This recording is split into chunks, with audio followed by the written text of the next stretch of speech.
Hello दोस्तों, मैं हूं विशाल और आप देख रहे हैं मेरा चैनल फिल्मी हॉरर।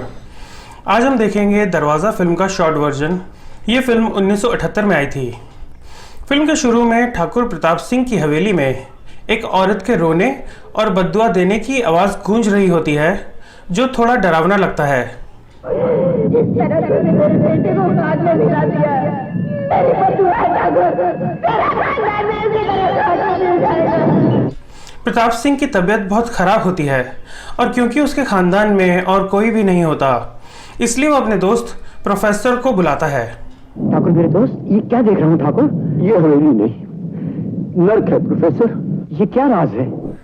प्रताप सिंह प्रोफेसर को बताता है कि कुछ साल पहले एक पंडित के बहकावे में आके उसके हुक्म से धर्मा काली माँ की पूजा करते हुए मर जाता है, तो उसकी माँ उसे बद्दुआ और श्राप देती है कि उसका पूरा खानदान खाक में मिल जाए और मर जाती है। बोलो ठाकुर, मैं तुम्हारे लिए क्या कर सकता हूँ? बम्बई में मेरा एक दोस्त है कृष्ण प्रसाद, तुम सूरज को उसके पास पहुंचा दो। मगर मैं तुम्हें छोड़कर नहीं जा सकता। प्रोफेसर जाओ, वक्त बहुत कम है, मौत आ रही है।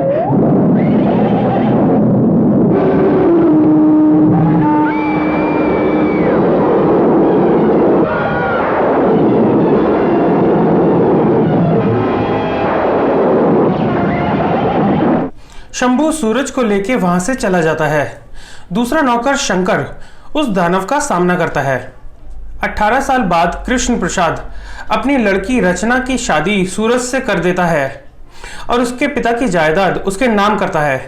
आज मैं तुम्हारी अमानत तुम्हारे हवाले करता हूँ।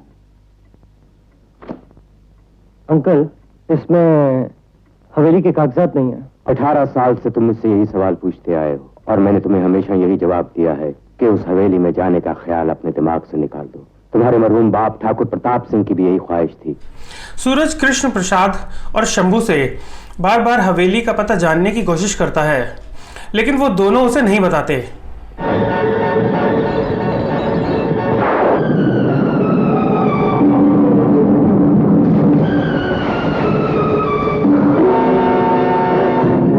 क्या हुआ सूरज? ये ख्वाब जानने के लिए नहीं है। आखिर ऐसा क्या है सूरज? दरवाजा, उस दरवाजे के पीछे खून में डूबी हुई कुछ ऐसी यादें हैं जो बार बार मुझे अपनी तरफ बुलाती हैं। क्या ऐसा दरवाजा तुमने कभी कहीं देखा है? शायद बचपन में, जब मेरे पिताजी दम तोड़ रहे थे। लेकिन जब भी तुम्हारे डैडी से इस हवेली के बारे में पूछो, पता नहीं क्यों हमेशा वो टाल जाते हैं। देखो, क्या देखो? तुम्हारी पीठ पर ये निशान कैसा? मुझे नहीं मालूम रचना, मुझे नहीं मालूम, मुझे नहीं मालूम। अपने पति को इतना परेशान देखकर रचना हवेली की फाइल चुराकर सूरज को देती है और वो दोनों हनीमून का बोल के हवेली के लिए निकल जाते हैं।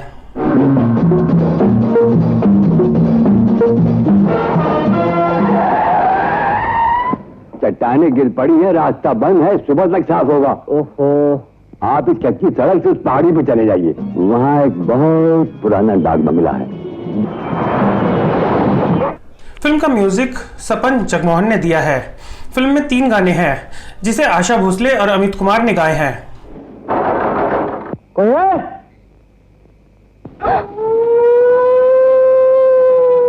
लगता है या कोई नहीं रहता? नहीं नहीं सूरज, अंदर कोई है। ये तुम्हारा वहम है, अंदर कोई नहीं है।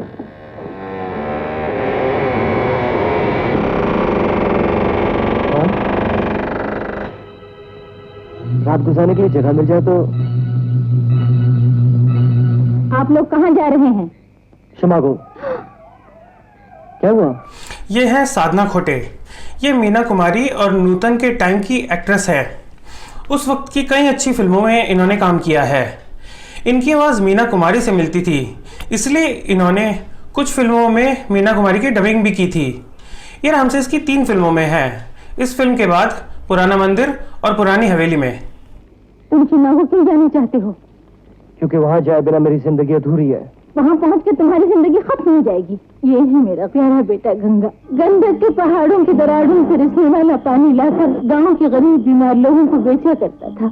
मैंने अपने लाल को बहुत समझाया कि उस हवेली के साए की तरफ न जाए। पानी की तलाश में वो मौत की बुलंदियों पर चलने लगा। वो उन रास्तों पर चलने लगा जो मौत से गले मिलते थे। ठाकुर प्रताप सिंह की मनहूस हवेली के पास काली गुफाओं ने अपने खूंखार मुंह खोल रखे थे। इन गुफाओं की शूटिंग इस फिल्म से पहले 1965 में आई फिल्म पूनम की रात में भी हुई थी। ये गुफाएं डरावनी तो हैं ही, लेकिन इस फिल्म में इन गुफाओं के सीन ही सबसे ज़्यादा डरावने हैं।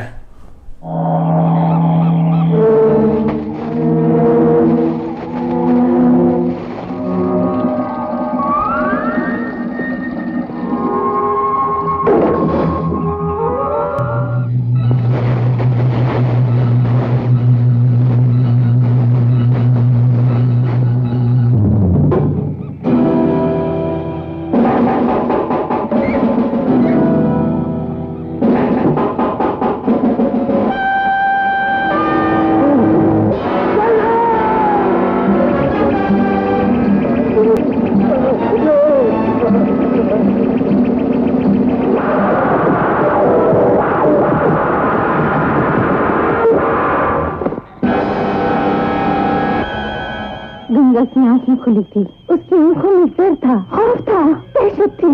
और जानते हो गंगा की जुबान पर आखिरी लफ्ज क्या था?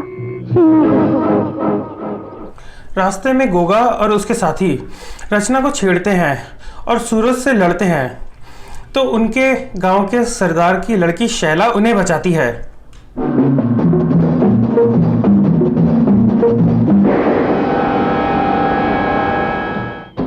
कितनी डरावनी जगह है।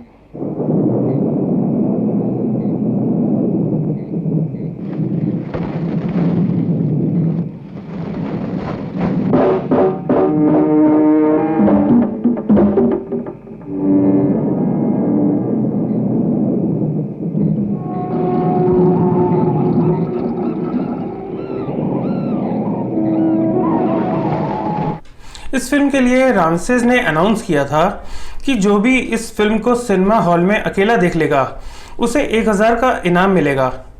फिल्म इतनी डरावनी थी कि किसी ने भी इस चैलेंज को नहीं लिया था। मेरे हिसाब से ये हिंदी फिल्म में सबसे डरावनी फिल्म है।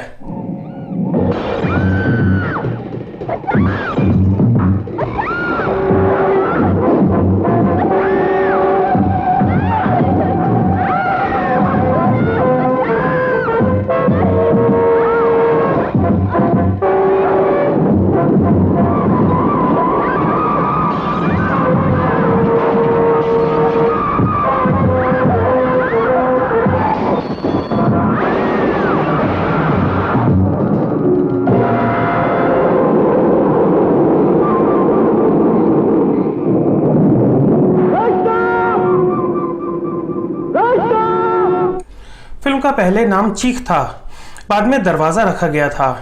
इस फिल्म की स्टोरी सी हॉरर शो के हवेली एपिसोड में ली गई थी।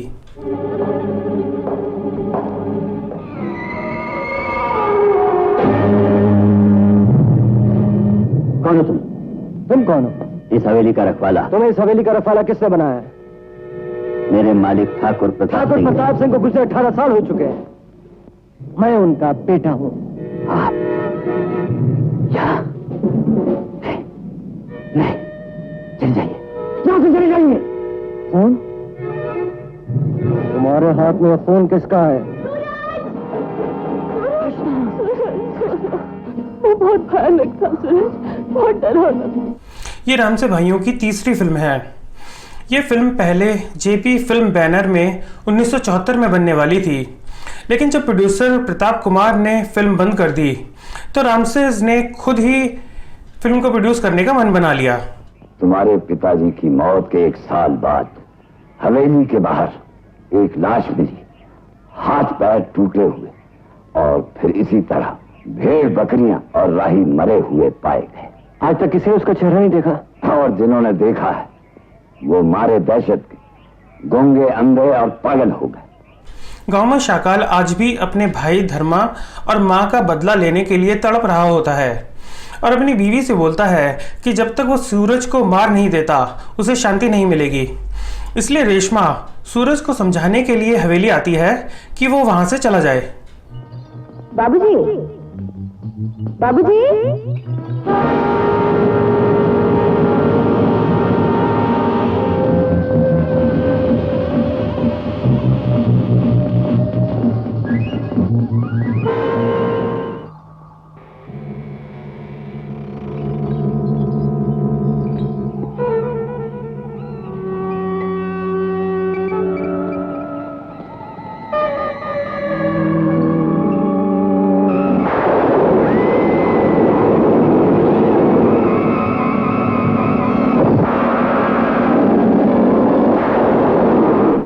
शंकर रेशमा की लाश को जमीन खोद के दबा देता है। सब लोग रेशमा को ढूंढते हैं। गोगा इसका इल्ज़ाम सूरज पर लगाता है और वो डंडा मार के उसे बेहोश कर देते हैं। शैला उसे बचाने आती है लेकिन शाकाल उसे मार देता है।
फिल्म में दानव का रोल शमशुद्दीन ने किया है।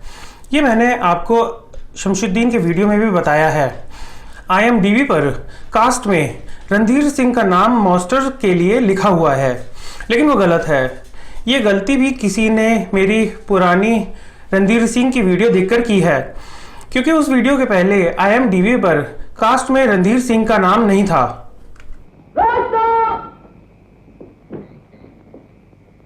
यहाँ कोई सुरंग है, अंदर जरूर कोई तहखाना होगा।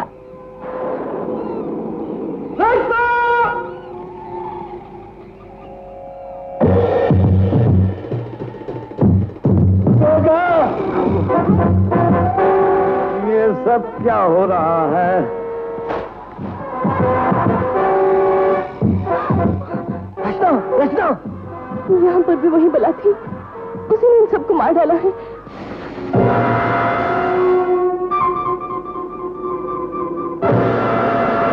कौन हो तुम?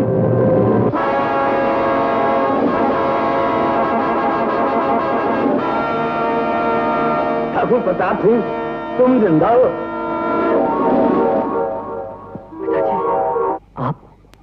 आप जिंदा हैं? सूरज को लगता है कि 18 साल से शंकर ने उसके पिता को कैद रखा है, तो वो उससे सब सच बताने को कहता है। पुराने डाक बंगले में जो औरत आपसे मिली थी वो शंभू काका की बहन थी।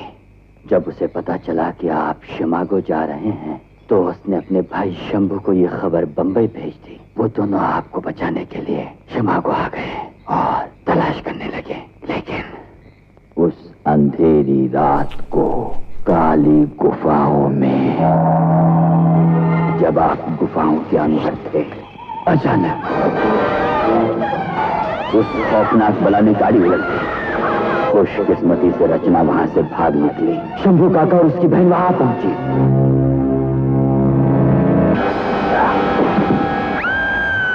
लेकिन शंभू काका उस बला के हाथों मारे गए।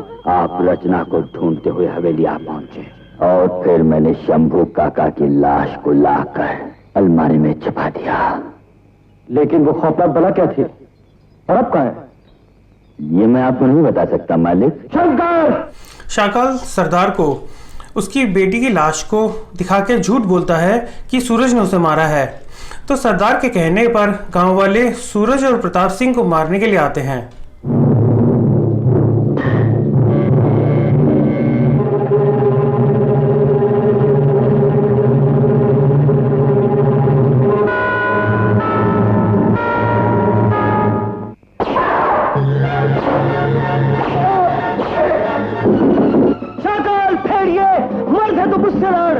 फिल्म हिट हुई थी। फिल्म का बजट 30 लाख था और बॉक्स ऑफिस कलेक्शन 70 लाख हुई थी।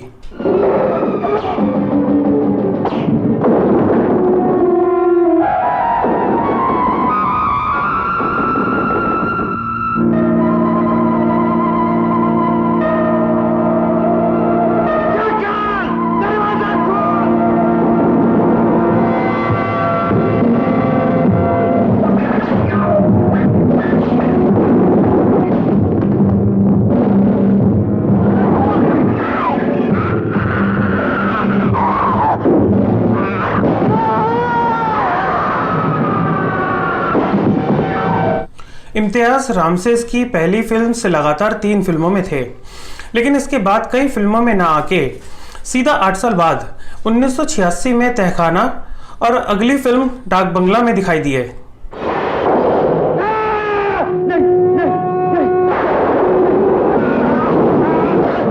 चले जाओ मालिक, मैं ही इस राक्षस को अपने काबू में रख सकता था।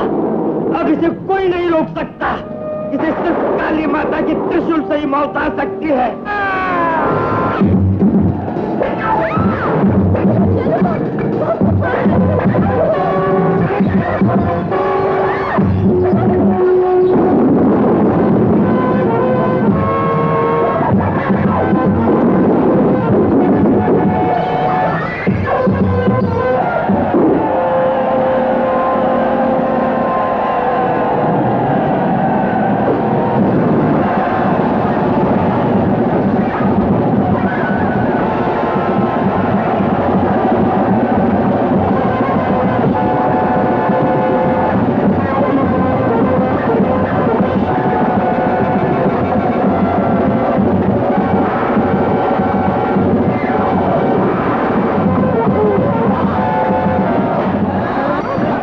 रामसेस अपनी फिल्मों के सीक्वेंस रिपीट करते थे। दानव को रस्सियों से खींचने का ये शॉट उन्होंने तहखाना में रिपीट किया है।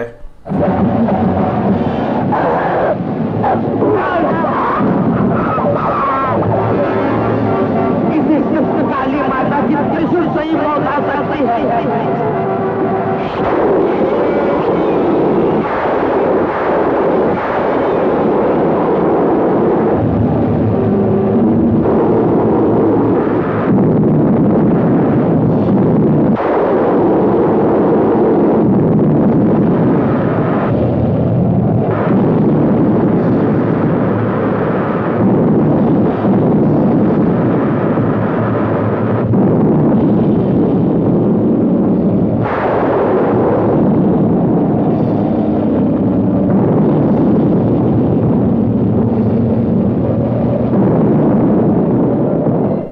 खंभों के गिरने का ये सीक्वेंस रामसे भाइयों ने अपने पिता एफयू रामसे की फिल्म रुस्तम सोहराब से कॉपी किया है।